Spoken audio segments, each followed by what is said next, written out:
আসসালামু আলাইকুম। পুষ্টিগুণে ভরপুর হেলদি আর স্বাস্থ্যসম্মত ডেজার্ট আইটেম বানিয়ে দেখাবো। এই গরমে শরীরকে চাঙ্গা রাখতে এই ডেজার্ট আইটেমের কোনো জুড়ি নেই। রেসিপি তৈরির জন্য প্রথমে একটা ছোট জার নিয়েছি। এখানে জাল করে রাখা আমি ঘন দুধ দিয়ে দিব। দুধগুলো আগে থেকে জাল করে নিয়েছি আর এখানে দুধ দিয়ে দিলাম। আর দুধের পরিমাণটা ছিল 250 গ্রাম। আর এখানে 2 টেবিল চামচ পরিমাণ চিয়া সিড দিয়ে দিব। ইফতারির 2 থেকে 3 ঘন্টা আগে চিয়া সিড ভিজিয়ে রাখতে পারেন। আর এখানে দিয়ে দিব 1 চা চামচ ইউসুফগুলের ভুসি। আর এগুলো একটু নেড়ে চেড়ে ভালোভাবে ভিজিয়ে রাখবো। আপনাদের হাতে যদি সময় বেশি থেকে থাকে তাহলে একটু সময় নিয়ে এগুলো ভিজিয়ে রাখতে পারেন। বলতে পারেন 10 থেকে 12 ঘন্টার মতো ভিজিয়ে রাখলে আরও ভালো হবে। যাদের হাতে সময় কম থাকবে তারা একটু 2-3 ঘন্টা আগে ভিজিয়ে রাখলে হয়ে যাবে। আর আমি এখানে শুকনা কিছু ড্রাই ফ্রুট নিয়েছি।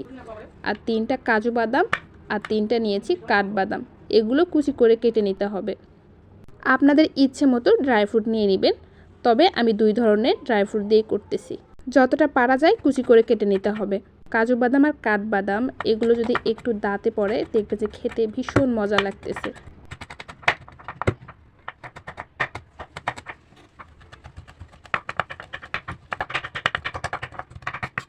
যতটা পারা যায় মিহি করে কুচি করে কেটে নিয়েছি। এখন এগুলো উঠিয়ে নিতে হবে। 3 ঘন্টা চিয়া সিড আর ইউসুফগুলের ভুসি ভিজিয়ে রাখার পর অনেকটাই এগুলো ফুলে ডাবল হয়ে গিয়েছে। আপনারা জানেন চিয়া সিডে পুষ্টিগুণে ভরপুর। আর এখানে দিয়ে দিব সুগার পাউডার। 1 টিস্পুন পরিমাণ সুগার পাউডার দিয়ে দিলাম। আপনারা চাইলে মধু দিতে পারেন, তবে একটু টেস্ট বাড়ানোর জন্য সুগার পাউডার দিয়েছি। ইউসুফগুলের ভুসি আর সাবুদানার পুষ্টিগুণের কথা বলে শেষ হবে না। আপনারা সবাই জানেন যে এর পুষ্টিগুণ কতখানি। তবে এই গরমে এই ডেজার্টটা আমাদের শরীরের জন্য খুবই উপকারী। এরপর কুচি করে রাখা কাজু বাদাম আর কাঠবাদামগুলো দিয়ে দিব। সামান্য কিছু রেখে দিয়েছি উপরে পরিবেশন করার জন্য।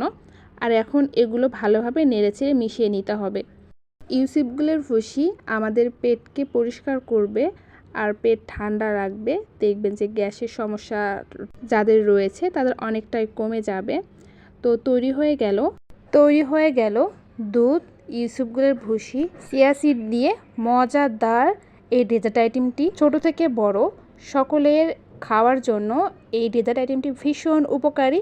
আপনারা চাইলে ফ্রিজে রেখেও খেতে পারেন। সুস্থ থাকতে আমাদের শরীরের যত্ন নেওয়া খুবই জরুরি। আর এই গরমে একটু ক্লান্তি দূর করতে সিম্পল এই ডেজার্টটা বানিয়ে নিতে পারবেন। আশা করছি আমার এই রেসিপিটা আপনাদের অনেক ভালো লেগেছে। এভাবেই পাশে থাকবেন। ধন্যবাদ সবাইকে।